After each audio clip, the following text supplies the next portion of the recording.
এনসিপিকে জামায়াত 10 আসনের বেশি দিবে না। খবরটা কতটা প্রতারণাপূর্ণ, তাই না? কতটা আশাহত করার মতো। সবকিছু ছেড়ে এনসিপি এসেছে জামায়াত চরমোনাইর সাথে।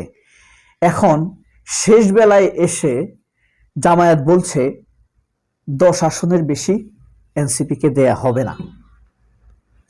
প্রতারণা না?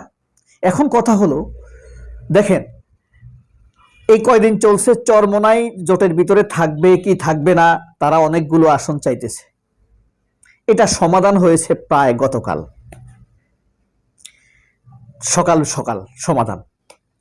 বিকাল থেকে শুরু হইলো কি এনসিপিকে 10 আসনের বেশি দেয়া হবে না। এখন এটা কি জামায়াত প্রতারণা করলো নাকি যমুনা টিভি প্রতারণা করলো?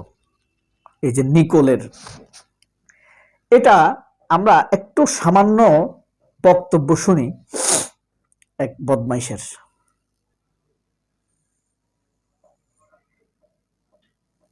এই যে এই বদমাইশের নাম আখলাকুজ্জামান। যমুনা টিভির ওই নিকোল যখন একটু সমস্যায় থাকে, অসুখ টসুখ হয়, তখন এ আসে। আখলাকুজ্জামানের নাম, আখলাক মানে চরিত্র, এ হইল দুশ্চরিত্রবান। এর কথাটা শুনেন। জামায়াত জোটের সঙ্গে আপনাদের 30 আসনের বিষয়ে প্রাথমিক কথাবার্তা হয়েছিল বলে আমি জানতাম, সেটা নাকি এখন 10-এ নেমে এসেছে। এই কথাবার্তা হয়েছিল বলে আমি জানতাম, সেটা নাকি এখন 10-এ নেমে এসেছে। এই কথার বরখেলাপটা করলো কে এবং কেন হলো? এই প্রশ্নটা করা হয়েছে সারোয়ার তুষারকে। সারোয়ার তুষার এটার পরিষ্কার জবাব দিয়েছেন যে 10 আসন নিয়ে কোনো সমঝোতা হয় নাই, আমাদের আলোচনা চলছে, দাবি হলো 40 আসনের। এতদিন কিন্তু এনসিপি নিয়ে কোনো ছিল না, চরম একটা সমাধান হয়েছে, এরপর এটা চলে আসছে।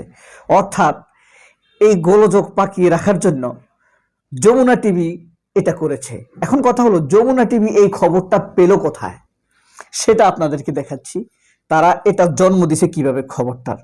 যমুনা টিভির অনলাইন ভার্সন আছে না, অনলাইন ভার্সনে তারা একটা নিউজ করেছে।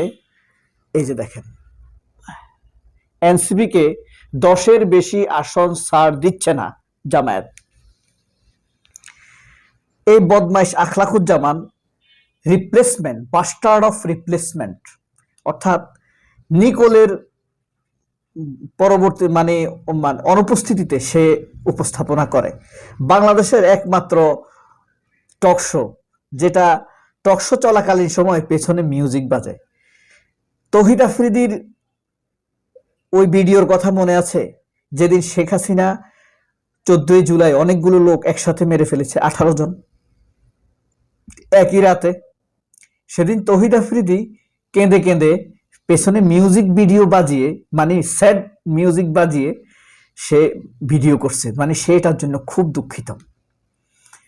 তো যমুনা টিভির এটা একটা প্রতারণামূলক। দেখেন তারা নিজেদের চ্যানেলে একটা নিউজ করছে, নিজেরা এই নিউজটা করছে আরেক বাস্টার্ড লামিয়া তিথি। তার জামাই অসভ্য, তার বাচ্চা কাচ্চা অসভ্য, তার মা বাপ অসভ্য। এটা তারা পাইলো কোথায়? জামায়াতের সাথে জোটবদ্ধ হওয়ার সময় প্রাথমিকভাবে 30টি আসনের ব্যাপারে সমঝোতা হয়েছিল এনসিপির, কিন্তু চূড়ান্ত সিদ্ধান্ত নেমে আসছে 10-এর নিচে। এতে বাদ পড়তে পারেন এনসিপির বেশ কয়েকজন আলোচিত নেতা, যা নিয়ে ফের উত্তাল হতে পারে দলটির অন্দরমহল। যাও নির্বাচনী কৌশলের কারণে এখনই এ নিয়ে আনুষ্ঠানিকভাবে কথা বলতে রাজি হয়নি জামায়াত ও এনসিপি। কথা বলতে যদি রাজি না হয় তাহলে তোরা জানলি কিভাবে? দেখেন, জামায়াত চায় জনভিত্তি, জনপ্রিয়তা আছে এমন প্রার্থীদের চূড়ান্ত তালিকায় রাখতে। এনসিপির যুগ্ম আহ্বায়ক সারোয়ার তুষার বলেন, তাদের সাথে চূড়ান্ত আসন সমঝোতার ব্যাপারে কথাবার্তা হচ্ছে। কিছু আসনে ইতিমধ্যে জামায়াত প্রার্থীরা আনুষ্ঠানিকভাবে আমাদের প্রার্থীদেরকে ছাড় দিয়েছে। যেহেতু অনানুষ্ঠানিক সমঝোতা কিছুদিনের মধ্যে হয়ে যাবে, তখন আমার ধারণা জোটের সকল শরিক একসাথে এক মার্কার জন্য প্রচারণা চালাবে। জামায়াতের কেন্দ্রীয় নির্বাহী পরিষদ সদস্য মোবারক হোসেন বলেন, সংগঠন যে সিদ্ধান্ত নেয় সেই সিদ্ধান্তের উপর আমরা অটল থাকি। দেখেন এখানে কোনো রেফারেন্স নাই, কোথায় পাইছে তারা? এখানে আন্দাজে এটা লিখে দিছে লামিয়া তিথি। এরপরে কি করবে? যে বিভিন্ন সংবাদ মাধ্যমে প্রচার হয়েছে এনসিপিকে 10-এর আসন বেশি দেয়া হচ্ছে না, এমন একটি প্রচারণা তারা চালাবে। এখন কথা হলো, এই যে আখলাকুজ্জামান উপস্থাপক, এ কি করছে, যত জায়গায় যায় সে এটা প্রশ্ন করে। এখন সবাই সব টকশোতে প্রশ্ন করবে, তখন মানুষ ভাবতে শুরু করবে ব্যাপারটা মনে হয় হাসাই, নইলে এত কথা বল, অথচ ব্যাপারটা হলো সম্পূর্ণ ভুয়া। এরপরে ধরেন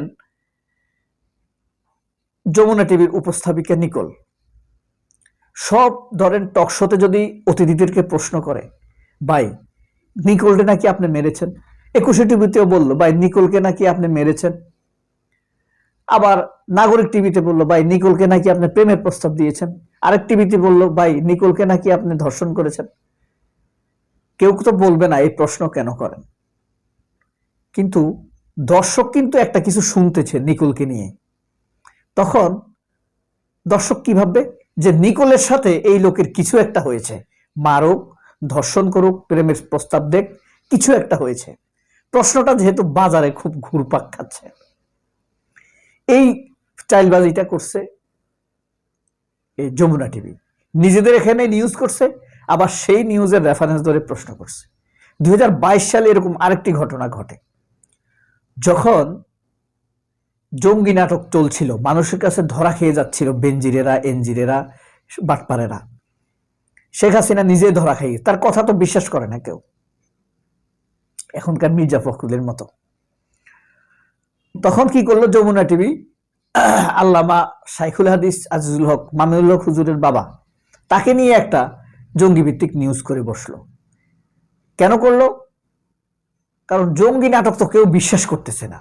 আল্লামা আজিজুল হকের ব্যাপারে যদি নিউজ হয়, তাহলে সবাই এটার প্রতিবাদ করবে, মাদ্রাসার ছাত্ররা রাস্তায় নেমে আসবে, মামুনুল হক হুজুর চিল্লাচিল্লি করবে, হুঙ্কার দিবে। তখন আবার টেলিভিশনে তারা দেখাইতে পারবে, এই যে দেখেন জঙ্গি উগ্রবাদীরা। এই ধরনের কাজ করে যমুনা টিভি, যুগান্তর। তারপরেও যুগান্তর প্রথম আলোর চাইতে এগিয়ে আমি মনে করি। বাংলাদেশের কোন পত্রিকাকে আপনি ফেইথ রাখতে পারবেন না, আস্থা রাখা যাবে না। এইসব পত্রিকার চাইতে একটু যাচাই বাছাই করে ওই ফেসবুকের খবর অনেক ভালো, কারণ সেখানে যাচাই বাছাইয়ের সুযোগ আছে, একই খবরের আপনি অনেক ভার্সন পাবেন। এই যে তাদের প্রতারণা বাস্টারদের, এবার বলেন এনসিপির সাথে আসলে প্রতারণা করছে কে? জামায়াত করলো, নাকি যমুনা টিভি করলো, নাকি যুগান্তর টিভি করলো, নাকি আখলাকুজ্জামান করেছে, নাকি নিকোল করেছে? এই প্রশ্নের এখন তো আমাদের খোঁজা বাঞ্ছনীয়, উত্তর নিশ্চয় আপনি পেয়ে যাবেন যদি এই পর্যন্ত আমার সাথে আলোচনায় অংশগ্রহণ করে থাকেন। আমরা কেউ কারোর আলোচনা শুনি না, আপনিও আমার আলোচনা, আমি এমন কোনো জ্ঞানী না যে আপনি আমার আলোচনা শুনবেন। চিন্তা ভাবনা, পড়া, এসবের ভিত্তিতে যা আসে